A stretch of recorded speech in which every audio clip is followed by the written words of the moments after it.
first and foremost, this is just a one-off situation. We're dealing with just the tour of Saudi Arabia. One game we're talking about. We have a contract that is ready. We have set up a committee with 3 directors of the JFF and 1 independent person who has tremendous experience. He's from another sport. The document is ready. But we thought that we would have a discussion based on the situation that existed relating to COVID. So we thought that we'd do it differently. Having had COVID to contend with, because we did say that we want to give a one-off risk management fee. So that's the only reason why we had this negotiation or this discussion with Damien, because this was a unique situation and we were trying to appease them because they were fearful of going to Saudi with the threat of COVID. So this was a one-off situation. Like I said, the contract is ready and we are hoping that before month end, we would have put a closure to these discussions. But it wasn't, I don't think we were being unprofessional. In fact, I think we're being kind, and we were wanting to reach out to the players to give them something extra for making themselves available during this pandemic. No, because the truth is that if we were looking at it that way, we wouldn't have a negotiation. We would just say, this is what we're giving to you, and you take it or leave it. Yes. No, we're negotiating with that. Contrary to what people think. Yes. We have a pretty decent relation. No, that's what you think. No, it's not what I think. It's the inference to draw from the audio, Mr. President. It's the inference to draw from the audio. We've been communicating, and that's the problem. I mean, you have no facts at all. Of course I do. You are now saying what you think. Of course I... No.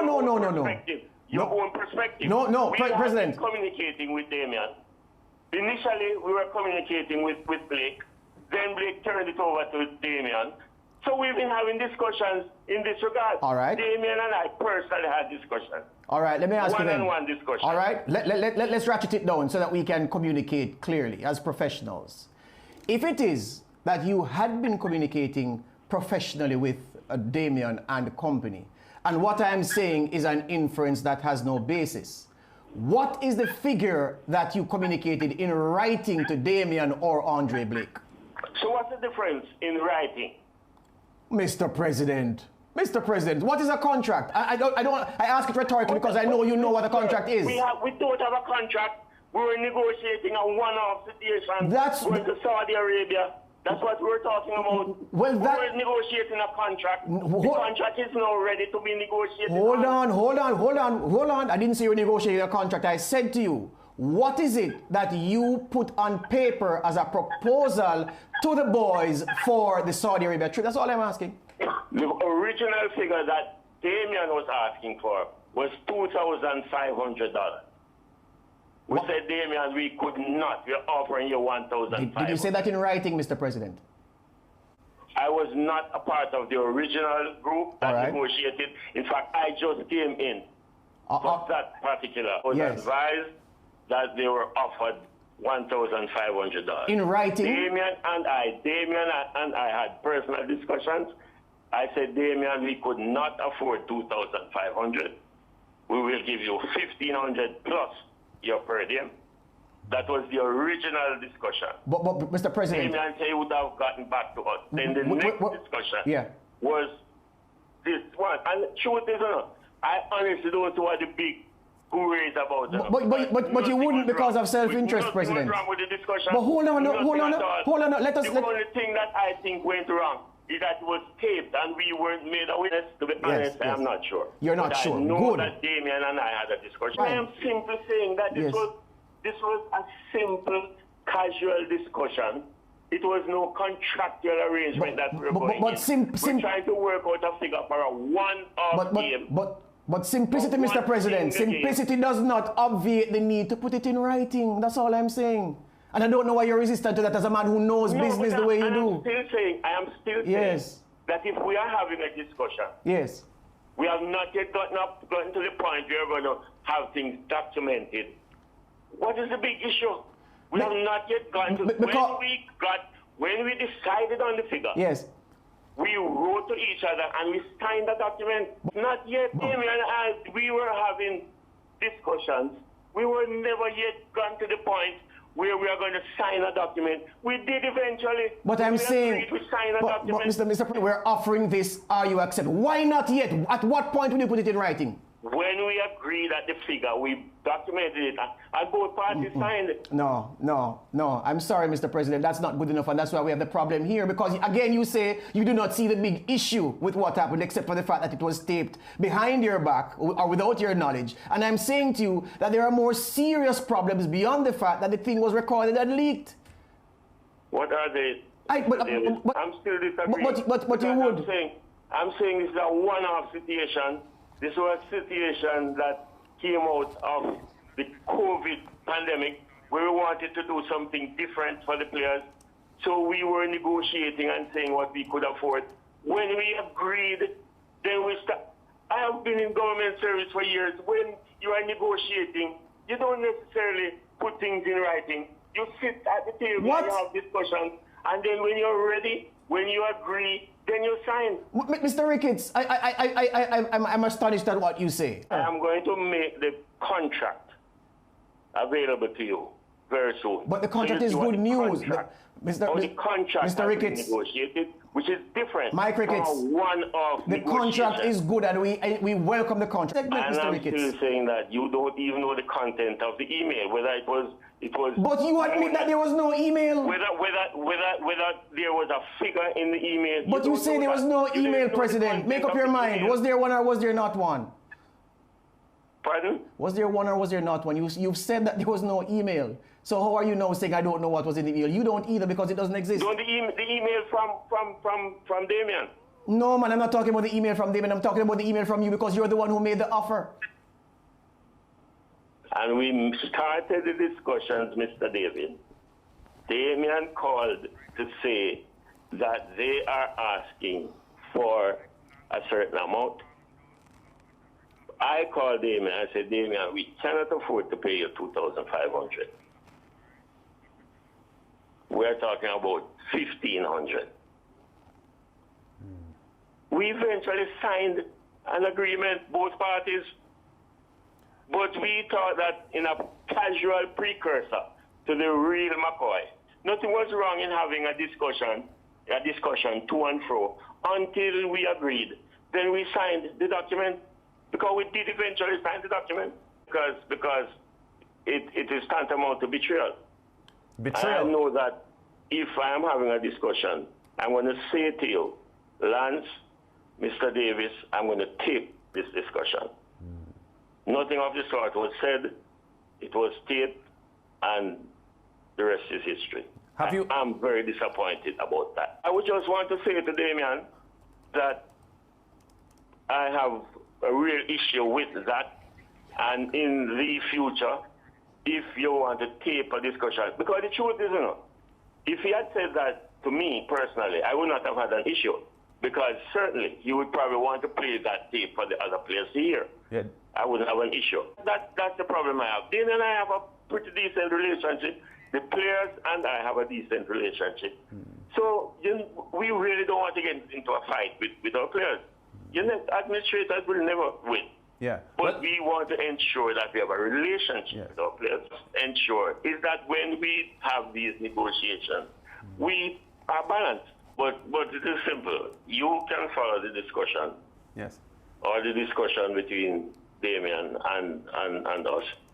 And that would make it very clear that this was just this one-off situation.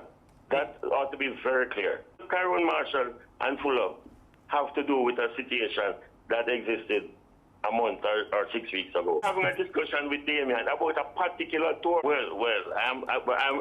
I don't know about that, but all I'm saying is that we were having a discussion with Damien on this one-off situation, which was very unique, that it was during the COVID pandemic.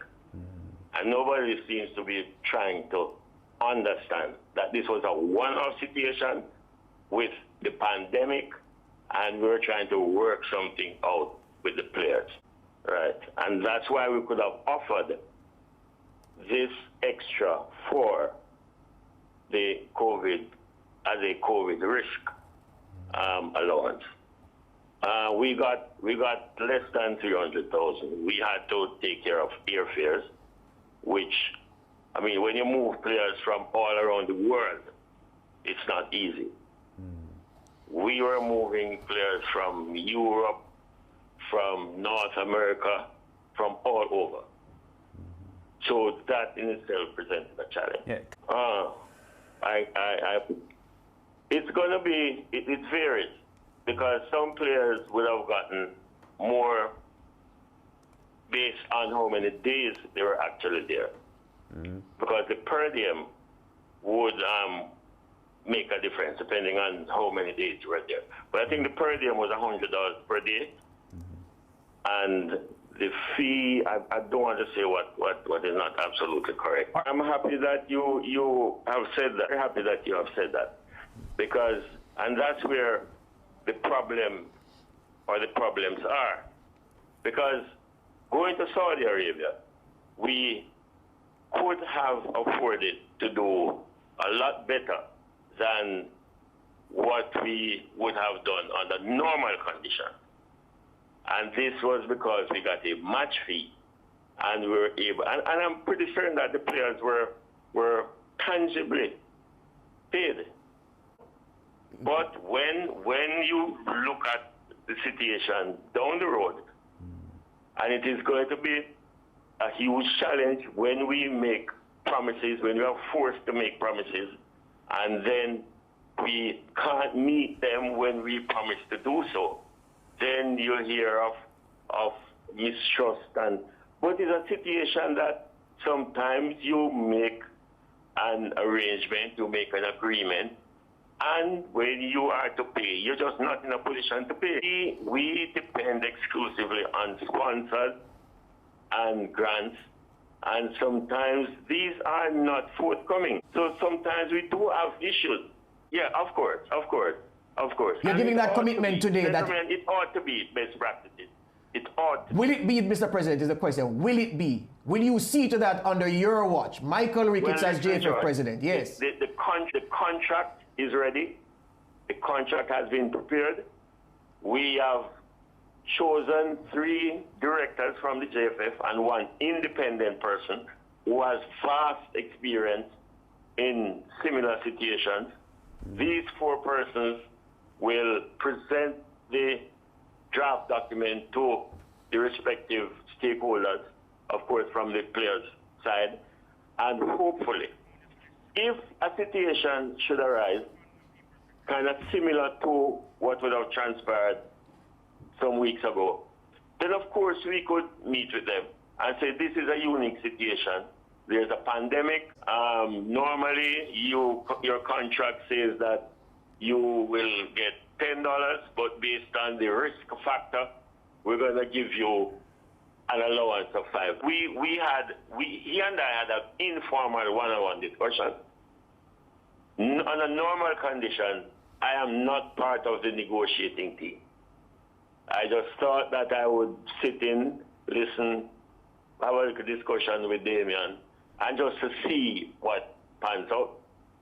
So it was not that I invited these persons to be part of a discussion that Damien and I were supposed to have been having. I don't think, because Bruce was upset that Damien was demanding explanations relating to the COVID relief fund. And he probably got a little upset, but each of us has our own personality. Not have done what Bruce did. Maybe sometimes what I do, Bruce would not do either. But I personally would not have done that based on who I am. But I know Bruce is the kind of person that if needs be and he thinks he needs to apologize, he will. But normally, I would think that Damien and I were having a quote-unquote a casual discussion. But it turned out not to be so. So just like you said, and this certainly must be a lesson, that you just ought to be careful when you're making. Be very professional at all times. At all times are the operative word. This federation would have given more financial support to its affiliates, these parishes. No, I'm talking. It would have given more support to the parishes than any other administration. This JFF has never 1 month ceased to pay its staff. Never. It's no worse than it has ever been, I can assure you. It is fair to say that we do not have a sponsorship for the national team, but we are surviving. And of course, we will be putting measures in place. In fact, I have 2 very important meetings, one on Tuesday, one on Thursday, and both will be in an effort to attract sponsors. We will be putting measures in place, and we must understand that we are in uncharted waters. It has turned the whole world upside down. So it's going to be a challenge to get sponsors. We must navigate these challenges. The truth is, if you look back at, say, René Simoes, I think Simoes would have no equals in this regard, because Simoes could sell the product. I don't know if we would have had another overseas coach who, with the ability to market the football like Simoes did. But what you said, there could very well be some credence to what you have said. But at the same time, you can't eat your cake and have. Definitely will be working on this. And to, of course, our coach might not have the kind of charisma and the kind of appeal of a René Simoes, but so too were many of the coaches from overseas who were unable to attract sponsors. Yeah, but we now, we are connecting with parishes. We use those funds to build the parishes instead of wasting it on an individual that, I mean, we never achieved much then.